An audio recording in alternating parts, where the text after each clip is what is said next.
People look east, the time is near, of the crowning of the year. Make your house fair as you are able, trim the hearth and set the table. People look east, love the guest is on the way. Welcome, my friends, to Old Stonewell Farm as you join me in decking the halls of this old 18th century home as it would have been in the 1700s, with a lot of evergreen.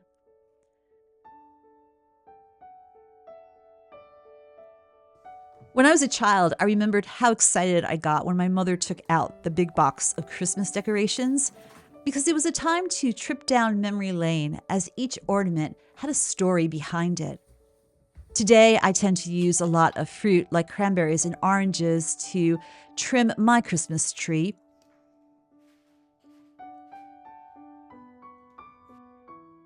It is a tradition that began in the 1600s when people turned to fruit and dried nuts to trim their Christmas trees.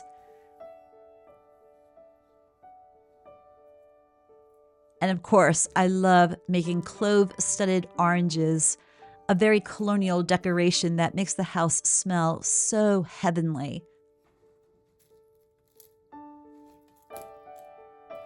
And for those of you who are wondering, yes, I do wear my 18th century style shoes all the time. They are so comfortable. Bringing in greenery during the winter time was a symbol of everlasting life. And by the late Middle Ages, almost all surviving church records include entries for the purchase of holly and ivy, the holly representing Jesus Christ and ivy representing his mother Mary. The 16th century London historian John Stowe found an account from 1444 which said that every man's house was decked with holly and ivy, whatever the season of the year afforded to be green. Well, after I got done decking the halls of this old house, I settled in with my cat and the dog, who are living peacefully together, which is a Christmas miracle. And I prepared to light the second candle around the Advent wreath, the candle of peace. And as I do, I ponder, how can we prepare the way for the Lord beyond our Christmas decorating?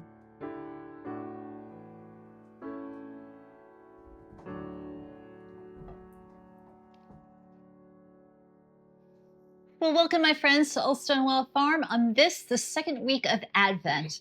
And it's beginning to look a lot like Christmas here in this old house as the evergreens have been hung and it smells lovely. Well, it smells lovely in the places in which I did use real evergreen. Because of my old cat, there are certain rooms in which I have to rely on fake. No, you don't eat cranberries. The cat loves to lick the real evergreen. Do you want another treat? Here you go, puppy face. Oh, there's no more left. Here, we have your other cookies here. It's the second week of Advent, and we are getting closer to Christmas. But this week in Advent, we light the peace candle. And I always find it very emotional or poignant and ironic, all those adjectives, because it seems like every year peace becomes more elusive in our world. I find myself wondering, well, how does peace come about? I know there is that song, "Let There Be Peace in the World," and "Let It Begin with Me."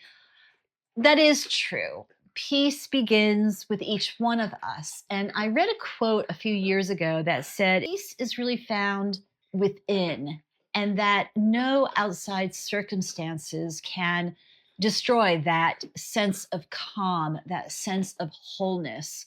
Because peace, the word used in the Bible, shalom, when Jesus says, peace be with you, he's really saying shalom. It means not just a sense of calmness, but that word means, I want you to be whole. So when I light the candle and I reflect on peace, I wonder, how can I make it happen in my life? How can I create that space where nothing rattles me anymore? Because it is very easy to let the world knock you off of any sense of security, any quietness, any hope that you might have. It just takes one word that puts you in a bad mood. It takes one person looking at you in the wrong way that makes you feel lousy for the rest of the day. There's just too many outside influences that can destroy our inner peace. That is why here at Old Stonewell Farm, many of you have asked me, do I really live like this? And yes, I do.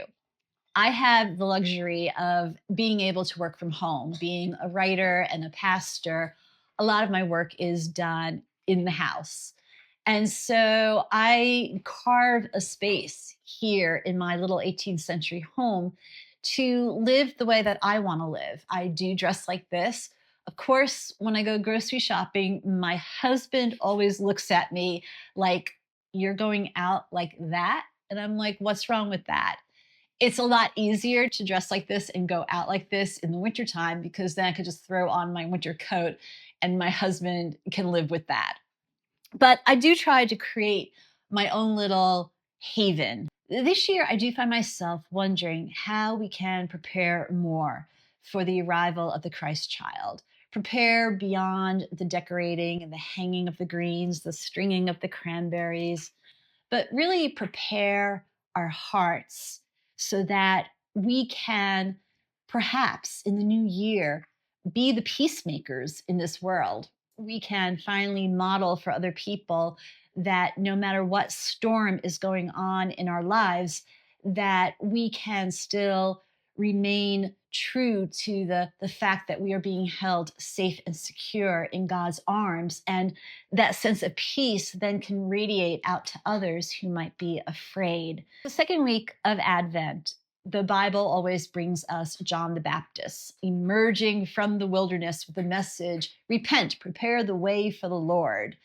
And he goes to echo the words of Isaiah of filling in every valley and making low the mountains. We lower the mountains that are in people's way that are preventing them from a better life. Filling in the valleys, what does that mean in terms for living peacefully? What valleys do we need to fill in with love? What valleys of division? What valleys of disagreement? Where can we kind of fill it in so that we're all walking on a level space and we're all walking hand in hand? A pastor once told me, you don't have to always agree with everyone. It's okay that we don't see eye to eye. What we need to do is walk hand in hand. And I think that's the first step in preparing for peace, to make sure that in our disagreements that we continue to love one another, we continue to walk alongside one another. Maybe that's a good way to start. The gospel lesson that brings us John the Baptist with that message of repent and prepare the way for the Lord. It starts with a list of all the power players of his day. And then it says, and then there was John. And that often gets overlooked. Who are all these people? Who cares? This is about John the Baptist coming with the message of repent. But we have to stop because that opening is very important to us. Here is John, who is living in a world where all these top power players are leading people, and yet they are not the ones who will bring peace. They are not the ones who will make this world God's kingdom, where everyone has enough and everyone is loved and no one is forgotten. We who might not have power or voice or any influence, we can make a difference. I love this time of year. It is my reminder that peace is possible because all things are possible with God, and that I am called to prepare the way for the Lord by doing my part to walk hand in hand with somebody that I might disagree with, to make concessions, to meet somebody halfway, to not always insist on getting my own way. There was a story that a friend of mine told. She is serving a small little church. It's a place where there's not a lot of people that pass by. So there is an argument going on about lighting up the church at night. Now, there is a neighbor who lives across the street from this church who hates the light. What I understand is this neighbor is always complaining. So they wanted to get the light fixed that would light up the outside of the church. And sure enough, this woman, my friend told me, came over and was complaining. Don't you dare light up the church. And my friend is kind of heartbroken that there is such a division between the church and this neighbor over lighting up the church at night.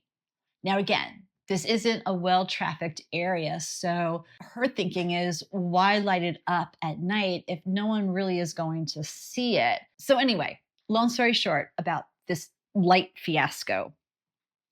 The people in the church are digging in their heels and are insisting that we can't let this neighbor dictate to us what we can do with our church. And they're still insisting on spending the money to get the light fixed. My friend basically wants to take that money and really use it to spread the light of God in a different way beyond electric light. Spread the light of God in a way that would really illuminate what this season is all about and bring peace to the neighborhood. I don't know who's right or wrong, but it seems to me that we often have to pick our battles, and some battles are just not worth digging our heels in. So, to not light up the church at night, to keep this neighbor who likes to cause trouble peaceful and happy, I think I agree with my friend. Use that money that would fix the electric light to really illuminate God's light out in the community in other ways. And then my friend added that this neighbor suggested, why not put battery operated candles in each window of the church? That she could live with. I think that's a beautiful idea because the church is of an earlier time period in which there would have been candles in the window. Compromise, listening to others, not digging in our heels to get our own way. Perhaps that's how peace starts in the world. Perhaps that's how we can prepare the way for the Lord by making our paths peaceful and showing the love of others. What do you think about ways in which you can preserve your own peace in your life?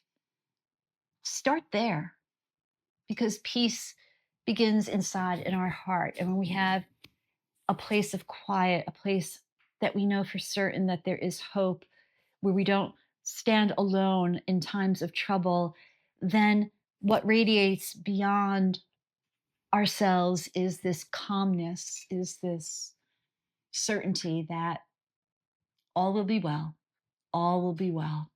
As Julian of Norwich once wrote, the great mystic, all will be well.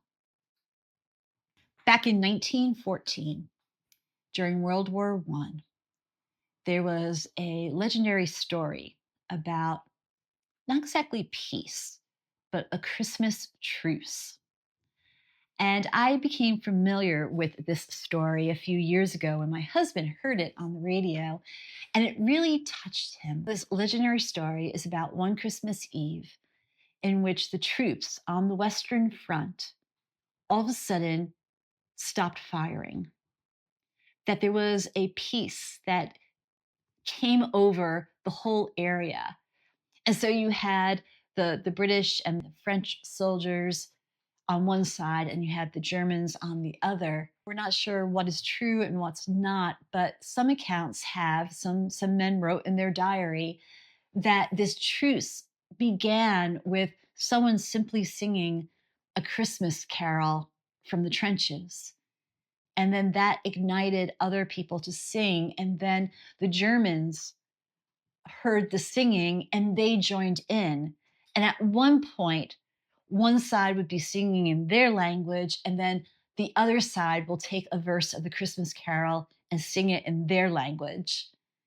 It's an amazing story of, for one holy night, people coming together and laying their differences aside. Earlier on in the season, I think it was Pope Benedict XV, he was the one who suggested a Christmas truce, but that was rejected and it didn't take hold. But word got out that he had this idea, and sure enough, even though it was rejected, it did happen. I like to think that it really did happen with one soldier simply starting to sing on Christmas Eve a verse of Silent Night, and then others joining in Holy Night. It is said the next day then that the troops met together halfway and they had a game of soccer. They shared chocolate bars with one another. No, it wasn't a Christmas peace. It was a truce, which didn't last. But it gives me hope to think on one holy night, humanity is capable of not hurting one another, even if it was just for a night and a day. That gives me hope that there is hope for our world to finally live in peace. Yes, peace is possible, my friends. But remember, it doesn't come easy. There will always be that opposition. People just love trouble. It's just a fact of life. And in fact, that Christmas truce of 1914, there was this one young German soldier who found it just horrible that this was happening. And he actually wrote in his diary that such a thing should not be allowed. His name was Adolf Hitler.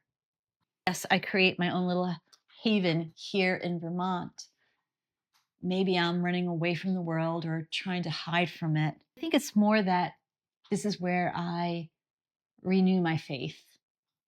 And this is why I started Old Stonewall Farm, because if I find my faith renewed in the things I do, how I dress, my quiet moments of prayer, my time out in the woods, well, I wanted to share it with someone else out there like you who might also need that space, that place to renew your faith, to protect the peace in your heart, so that we can then face the trials and tribulations, the difficulties that are in this world.